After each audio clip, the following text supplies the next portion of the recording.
Hey everybody, Joe Klemczewski and Adam Atkinson in Contest Prep University, our episode 5 finale on taking things too far. We're going to talk about simply the mindset of just being too obsessive.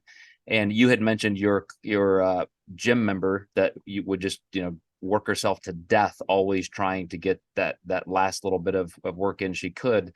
And I don't know how many ways we can say this because it is a topic we discuss quite often in trying to establish and maintain healthy boundaries with mental health.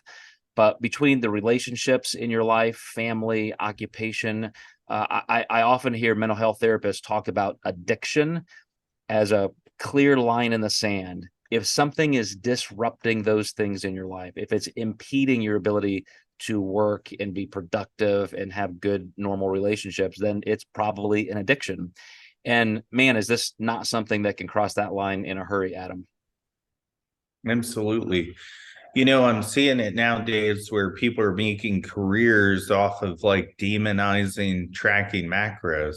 And it, I feel bad for these people because obviously they had a disorder, but who in the hell are they to come out and start selling people on, well, now I'm going to tell you if you should stop tracking macros? They should definitely refer to a freaking psychologist for this stuff. So they're kind of stepping into a dark territory that I feel like these people should respect if they truly went through it, and I saw it the other day where a girl posted having ice cream and not having to track it. Like, good for you. But, you're also a skinny 23-year-old ectomorph. You're going to be able to do that without maybe the mental ramifications of gaining weight. And you're not an expert to tell someone individually like how they should feel about their food. And that's the whole sales pitch of what they're freaking selling. And you just took the ball and ran to the other end of the field, which is fantastic because I think those are the bookends of this topic. And last night in our Nutrition Coaching Global Mastermind, Dr. Gabrielle Fondero facilitated a chat on alternative programming. And this was the big break line. It was, well, quantitatively tracking macros, doing all of those things versus not. And can you get to the same goals by not being as hard lined on some of those objective data sets?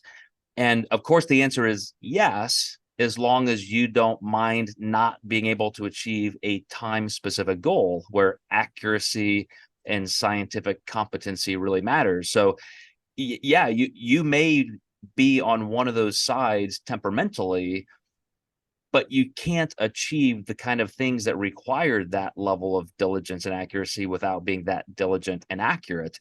And still, though, Adam, I think our part of our roles as coaches is to make sure that people are walking that line in a healthful manner. Like you have to have time in your life to do it. It's got to be a pretty singular focus. You have to make sure that you're taking care of those other areas of your life, but you can still find a way in a cruise control mentality to get it done and still be pretty attached to accuracy. Absolutely. And I've got to throw out there, there are qualified people out there to help you if you do run into obsessiveness or, issues with food. Dr. Corey Cropes is great. Celeste Rains Turk is great.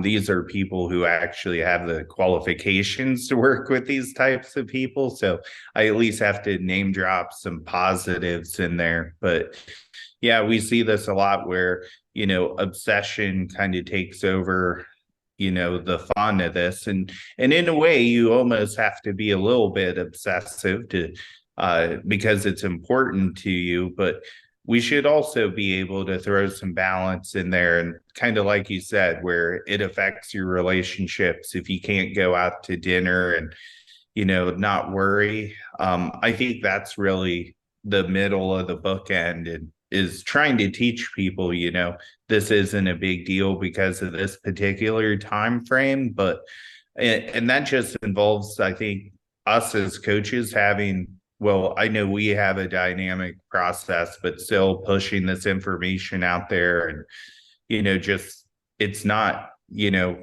points A, B, and C. There's a lot of wiggle room in the off season where you can have less structure, and teaching that is not wrong is key. Exactly. And you made a great point there to finish the entire series. But there is a time and a place where you can accelerate into the amount of work that it's going to take. There's a reason, for example, why I'm not training to be an Olympic athlete. I don't have 8 hours a day to do that.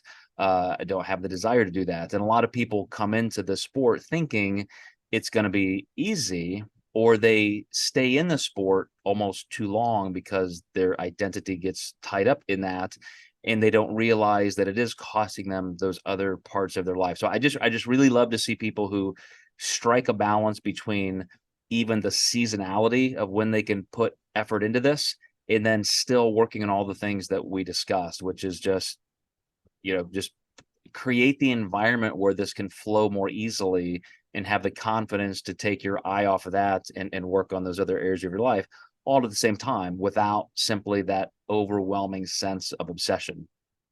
Absolutely. So, great series, Adam. Again, you always pick out the great utility in some of these topics. So fantastic discussing when we do take things too far, and hope you guys liked it. We will see you next time in Contest Prep University.